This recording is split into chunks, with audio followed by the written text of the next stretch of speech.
Good afternoon and welcome to this eMarketeers webinar. This Friday we're going to look at 5 critical components underpinning your digital strategy. So let's just take a quick look at some key things here. Within a digital strategy there's quite a few different elements, and these tend to cover many different aspects within the business. You may be working within a business where you've got a comms team, you may have a traditional marketing team,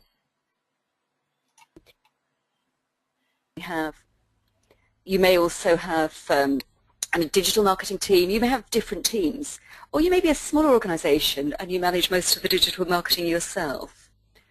One of the critical factors is, whatever size of your organization, your 5 critical components are pretty much all the same. It's really about your digital audit, it's about your audience, it's about your objectives, it's about your strategic aims, and then it's into action. And we're going to start and look at each of these as I go along today. Now, as I start, I should just say that my name is Anne-Marie Hanlon, and I'm one of the eMarketeers trainers. My focus is on digital strategy. It's an area I've been passionate about for many years, and it's an area that I work with many businesses on. And certainly on the training courses, we see organizations of many shapes and sizes, from charities to finance, from manufacturing to services, and public sector. And the sizes range enormously. We've had delegates who've been in organizations where literally they are the digital marketing department, and others where they've got a complex framework of different teams within their business. So the first question really to you, and the first step within your digital strategy, is your digital audit. Where are you now? Before you create your digital plan, you need to get a solid bedrock. And to do this, you create your digital audit. And you have a look at what are you doing digitally now, with whom, where, and have a look at the competition. And one of the key things to look at is the digital footprints. You can look at these very easily. It's slightly rough and ready, but it will give you an overview to get started with, especially if you're trying to raise a budget to get any further work done, is to have a look at your organization's clout score. There's clout, there's peer index, and there's CRED, K-R-E-D, and they're the leading tools that will measure the amplification of your online messages. And one of the issues there is, it's great you've got a Facebook page, a LinkedIn page, you're on Twitter or Snapchat or SlideShare, but is anybody actually listening to you? And Clout gives you an idea of the number of people that are listening, and it also gives you an idea of how much you're shared, how valuable your content is perceived to be. So that's a very good place to start. And one of the key tools that I use to actually start the digital audit is the RACE model. This was developed by Dave Chaffee, and it's on his Smart Insights website. And it looks at 4 key areas. So it looks at reach. How does your business reach your customers? How does it get awareness of your website? How do you know where your customers have come from when they land on your website? And that's actually true whether it's B2B or indeed B2C, which is always much easier in a digital environment.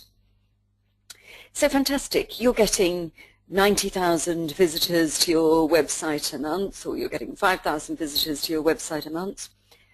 How do you get them to do something when they get there? So what steps are you taking right now to achieve interaction online? Maybe you're actually offering, in a true HubSpot type model, some free downloads. Maybe you've got some content that they're interested in. Maybe they can register to take part in something, such as the webinar we're running today. And the next element is, how do you actually then move them forward to that next stage, to conversion? And whether it's an online sale or whether it's an offline conversion, what are the steps that you take?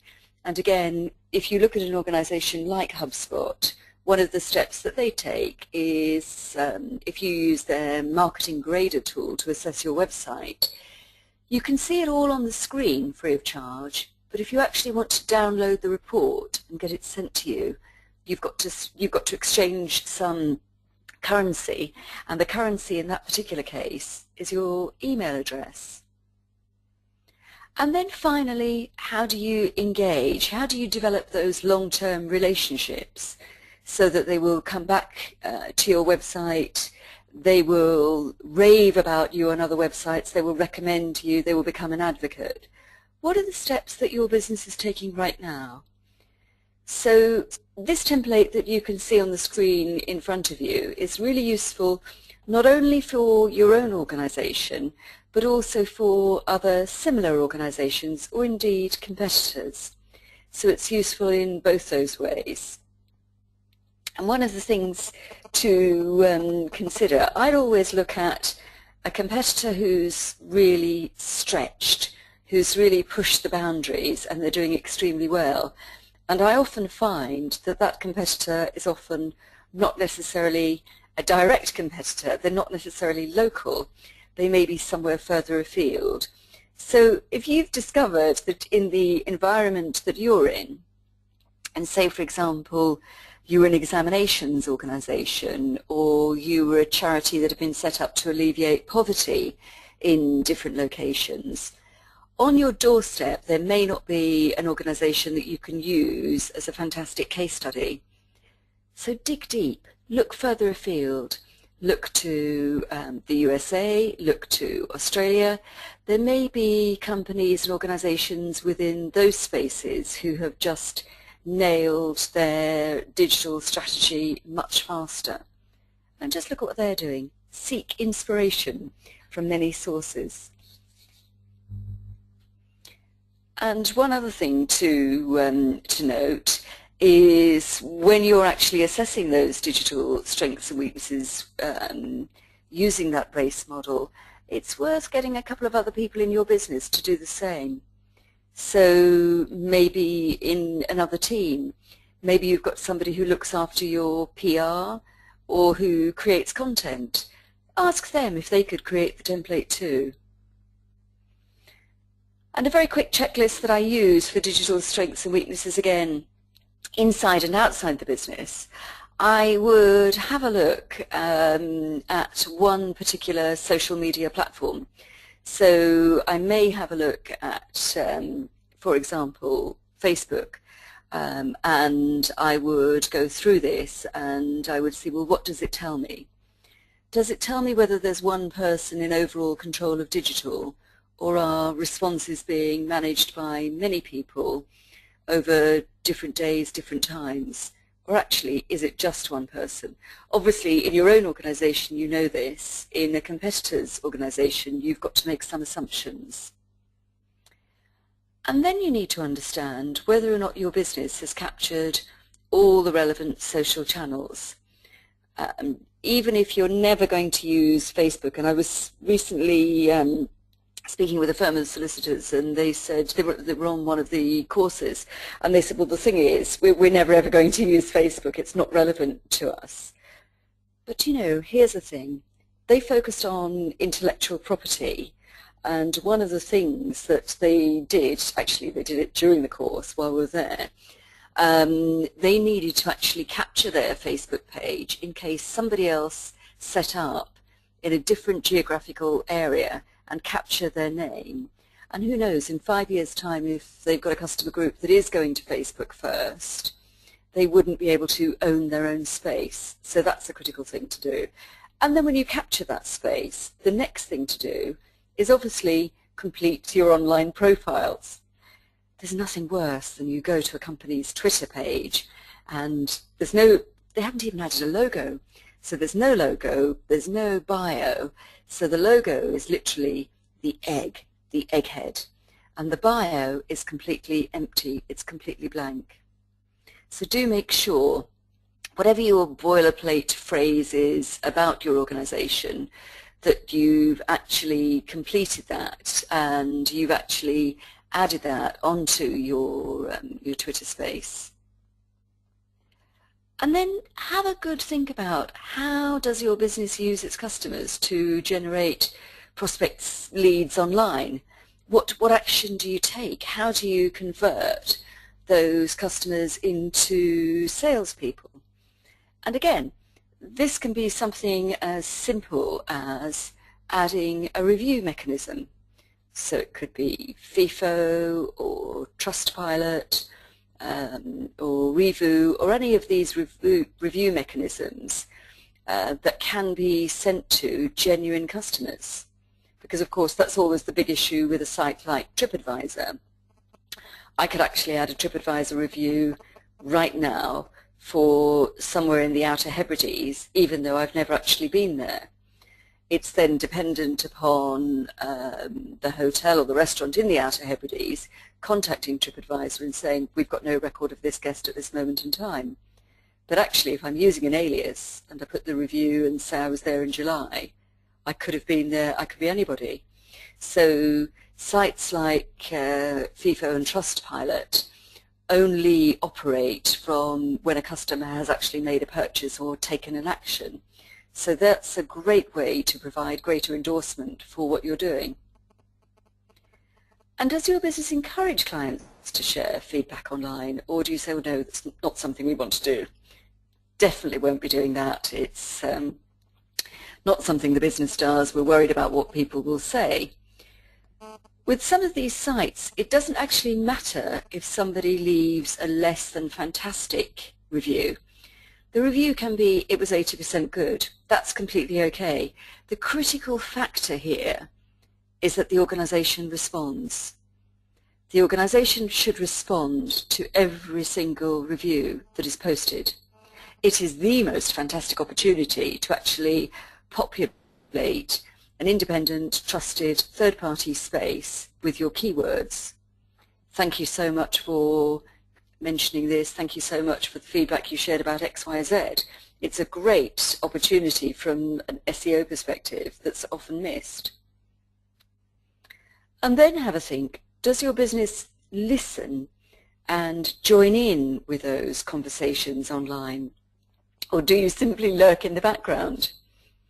I always find it really amazing when customers are actually posting items to a Facebook page and there's never any return dialogue from the company at all.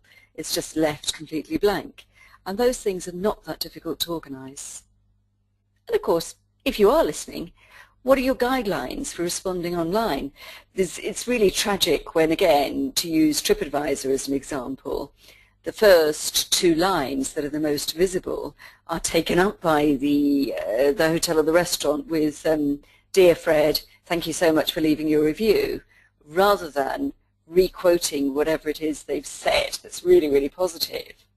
Or actually saying, "I personally want to manage this for you," and just addressing it better. And then, of course, you need to think, has your business actually linked all your social channels back to the corporate websites that you own? There's the thing. You want to drive traffic to your own space. You want to drive traffic to your website where they can complete an additional activity. Unless, of course, you set up your Facebook page to such an extent that people can shop directly from your Facebook page. And you need to think about who owns those social databases. And this is interesting. I wonder how many of you this morning have actually realized that you can download the entire LinkedIn database that's available to you.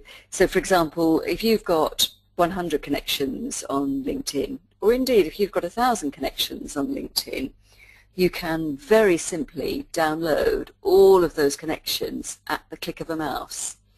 Many organizations have rules in place for what people do when they're leaving a business or what happens within the sales environment to those contacts, but they completely ignore those digital spaces. And there are some tools that you can actually have a look at to carry out your audit. And this tool is really aimed at larger organizations. Alexa, it will tell you what your traffic rank is like, it will give you an idea of the keywords that are used, but most importantly, this gives you an insight into your competitors. So if you've always wondered what your competitors were doing, if you've always wondered what sort of traffic volume they achieved, this is one of 10 or 15 tools that are available that you can actually use to better understand your competitors and what they're doing. The second critical component that underpins your strategy, once you've actually nailed your audit and you've got a really good overview of where you are now, what you're doing, what your competitors, customers, suppliers and partners are doing, your next step is to better understand that target audience, your customers. Where are they based and what are they doing? And again, there was an organisation that said we don't use Facebook. We don't think it's relevant for us. Interestingly, their fans had actually created 17 separate Facebook pages for them. And the tragedy was, because they didn't have access to the company's proper logo, with Facebook creating a lovely square logo, and of course Google Plus it's circular, and Twitter it's square, and LinkedIn will allow you to vary it. They've got a great rectangular logo, and of course as soon as their fans had put it onto Facebook, they chopped off either end. So their brand looked pretty rubbish on screen. They didn't own this, they weren't managing it, they weren't participating, and all their genuine traffic was being diluted over 17 pages and was very confused and didn't know how they could go about contacting the organisation directly. So think about your target audience and think about what they look like. And when you're thinking about what they look like, ideally, you may need to create some surveys to capture that data, to get some more information. If you're not sure, you can actually, there's various free online surveys, but Google also has a survey facility, and within Google's survey facility you can say, can I target this group of people and ask them these questions? And it's actually not prohibitively expensive at all. So when you've started to actually figure out who your customers are, ideally you should develop that slightly further, and you should develop a persona so that your marketing materials more closely matches your audience's needs. It saves you time, it saves you money, it means that the communications being delivered are much more appropriate and relevant to the target audience. So here's an example from Experian, who have developed a series of audience view personas. And one of these that they've got is automotive. And within automotive, they've split it into these different categories. New car buyers, people selling second-hand, vintage car fanatics, people with 3 or more cars.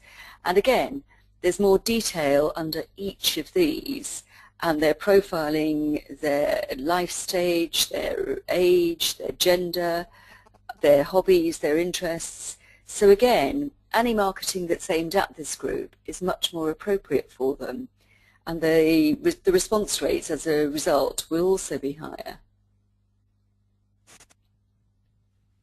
And here's another example, which is a B2B example about media, and this would typically be used if you were selling subscriptions in some shape or form. And this would enable you to get a much clearer view of your possible market, especially if you were actually developing a new product area as well. So once you've organized your audit, you've clarified your target audience, the next thing to do is to develop your objectives. What do you actually really want to achieve? And ideally, make sure this is focused over, say, a 12-month period. And I always say that you should be specific and think beyond sales, and there's a model I'll share with you in a moment that shows how to do that. But think about what are the objectives as well for your online space, for your digital assets, for your digital estate. Do you want to provide information? Do you want to get people to register? Do you want to generate leads? What is it that you really want your website to do for you? Or what do you want your digital estate to achieve? And you can clarify this and you can drill down using the 5S model. And this is a model created by Dave Chaffee and P.R. Smith, and this is from their original book, E-Marketing Excellence. So within this forces you, and interestingly, Dave and Paul developed this model originally as a way of reviewing websites, and it's still a really, really good model to review your website. You look at how does it sell, what service does it provide, how does it speak to the customers, what time does it save, and what about that wow factor, the sizzle? What sizzle is there within that website? But I actually started to use it some years ago to develop objectives with clients because it started to get people moving beyond just numbers. If you focus your entire plan on just sales numbers, your competitors can easily catch up with you. So it's much better if you broaden those objectives and say, well, actually, yes, we've got these specific sales targets that we want to achieve. We've got numbers of new clients we want to achieve, but we want to do more than that. So let's have a look at how our digital estate can deliver really fantastic customer service. And it could be something as simple as we're an IT business and we're going to extend our office hours from 8 a.m. to 8 p.m.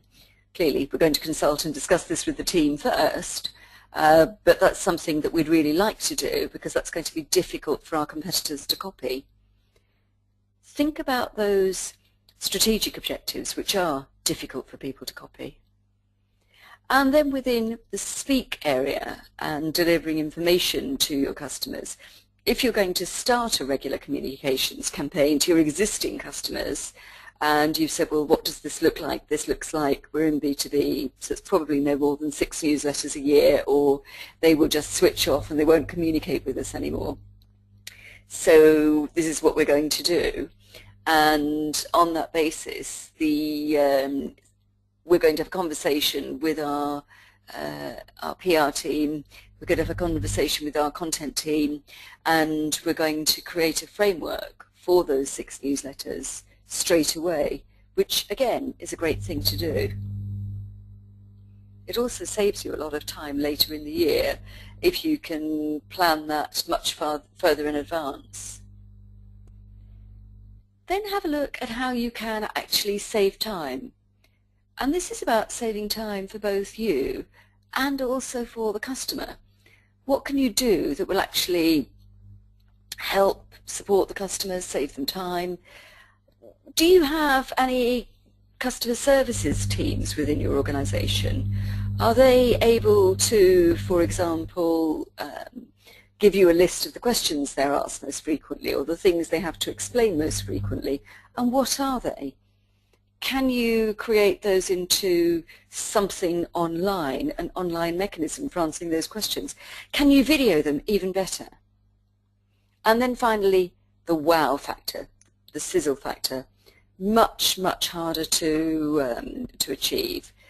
And very often, many organizations struggle with this, or they have to dig really deeply to get something.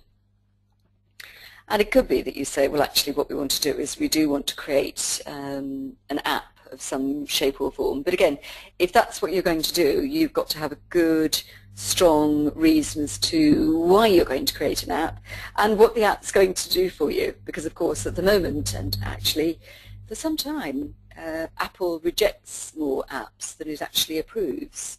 So it would need to have a really decent strategic purpose attached to it for it to work effectively. The next thing to think about, so step 4 in terms of your critical components, is actually your strategic aims. And there are only 4 real options. You've got your products or your services, and you've got your target markets or customer groups.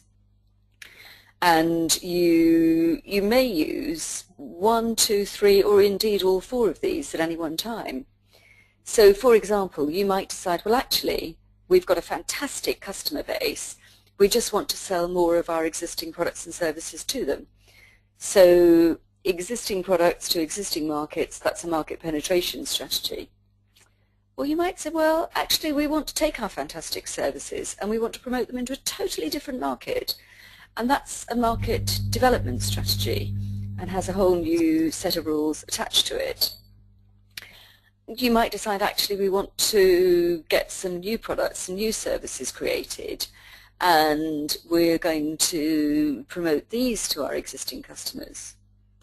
That's got slightly more risk attached to it, mainly because your existing customers are really happy with what you're doing right now, and if you add something new, they don't always appreciate it. So that's risk rating 3. And then diversification. That's really about using the skill set that you and your team have.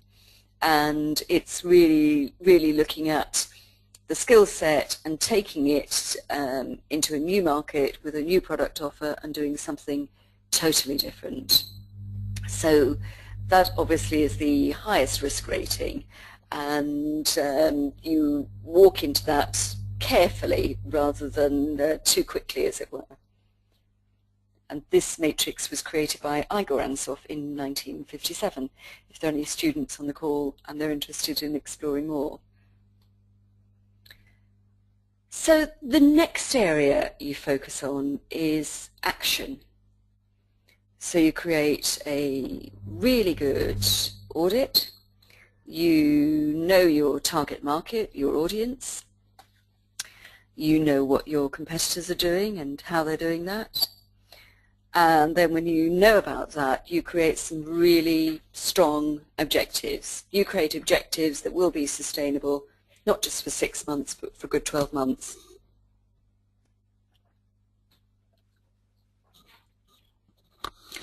And then when you've done that, you actually create your strategic aims. What is it you're trying to do? You then move in to creating your action plan. Excuse me. You have a look at all of your digital estate and how this works in line with your company website.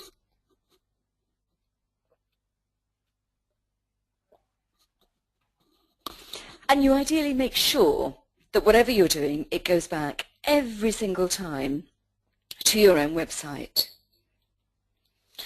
And if I'm creating an action plan, I tend to do this in Microsoft Excel. And the reason I use Excel, I use it for a few reasons. One is it allows me to sort all the dates by who, so who's doing the action, so I can share out the work. But also because it allows me to share out the work by date, so I can cut it down into quarterly chunks. That makes it less scary. And it also makes it much easier to actually manage. If I create these in something like Google Docs will allow me to see all the updates that everybody's putting onto the spreadsheet at any one moment in time. And that also means I've got less chance of people overwriting a spreadsheet that I'm working on at the same time. So that's a handy hint to remember.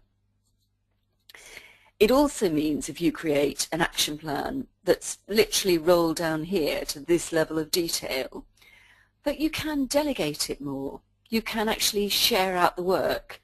And the more you can actually share out the work, the more likely it is to happen. But at this stage, the examples I've put on this action plan are really so detailed, they're nearly work instructions, which also does help. So what's next? Well, when you've created that, you've got to look at how you actually get started. And here are some best practice tips for you to think about and for you to take away. Once you've actually created your audit and you've identified your target customers, and you may even have that information at your fingertips, you may have already done all of that. You may be at the stage where actually we know who our customers are, we know who our competitors are, we know what they're doing, We know who that works. What we really need is we just need a plan. So to get to that plan, that very first step is about deciding what your objectives are. And again, I use that 5S model because that gives me greater insight, greater long-term sustainability of the value proposition. And then when I've done that, I tend to create a plan for the whole year, because there's often items that are coming up that you know are coming up, and you can add these into the plan very early. And it also means that you can usually save money if you plan in advance. So for example, on one particular project at the moment, we've managed to negotiate a really good rate with a design agency, because we've given them all the 12 newsletters a year, 12 specific items. We've told them what we want at the very beginning so they can focus on 3 days solid, getting all these image and designs done for us, rather than just contacting them every month and saying, oh, this month it's this. So it means that they actually get stuck into a big chunk of work right at the very beginning. And it means that we're better planned and we've got a really good strong thread going through everything as well. And the next thing is about that integrating the online and offline presence. There's nothing worse than having a team, and it could be a team that manages all the publication adverts, and they're not connected that strongly with the digital team. And there may be historical reasons for that, and it may be, there may even be in different buildings, different departments, different parts of the world. But it's worth, if you can, forming together a digital working party so that they're all in the same place. And then when you've done that, you can actually schedule the content. You can actually plan it in advance. You can share the workload. When you've actually started to share the workload, as I say, you're much more likely to get the plan to work. When you've done that, you need to think about, within your content, using your keywords, your taxonomy. So what are the, by taxonomy I really mean, what are the words and phrases that you describe in your own sector that are maybe unique to your sector, they're unique to your product or service group, and they're meaningful to your customers. And actually, you might also want to agree, what's the taxonomy that you would never use? As an example, I think it's probably my favorite example, EasyJet decided 1 October to request people to tweet their scary images. I do quite a bit of flying. I still don't know how the plane stays in the air. I never got into physics in a big way, but the idea of an airline asking for scary photos terrified me. And I did actually tweet them back and said, what sort of scary? Do you mean plane falling out of the sky scary? Other scary?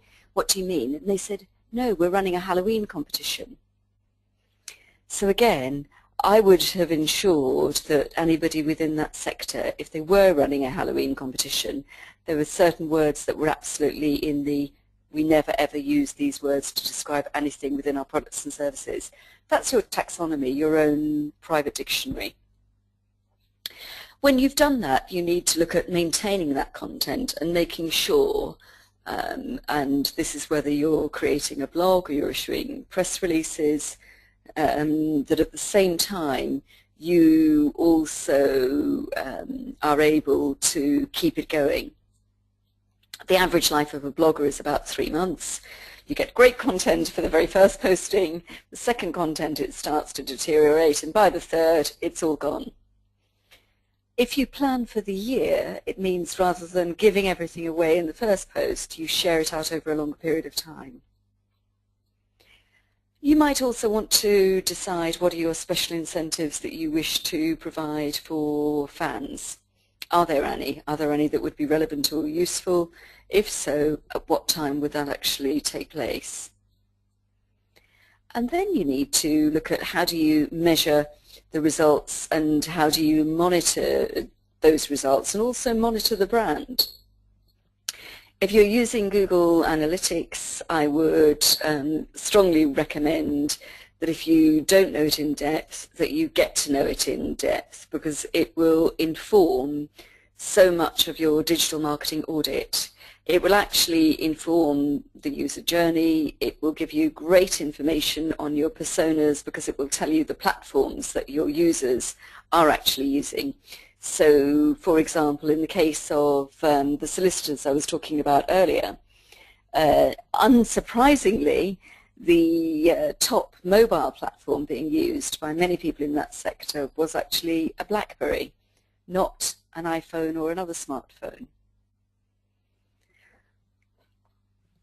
They're the key areas I wanted to cover today in our brief webinar. So your 5 critical components are your audit, your audience, your objectives, your aims, and action. And of course, you do need to review this and adapt this. Ideally, there'd be a quarterly, 6-monthly review meeting where you see what's happening, what else do we need to do. They're the key things to focus on. Best of luck with your digital marketing plans. Thank you.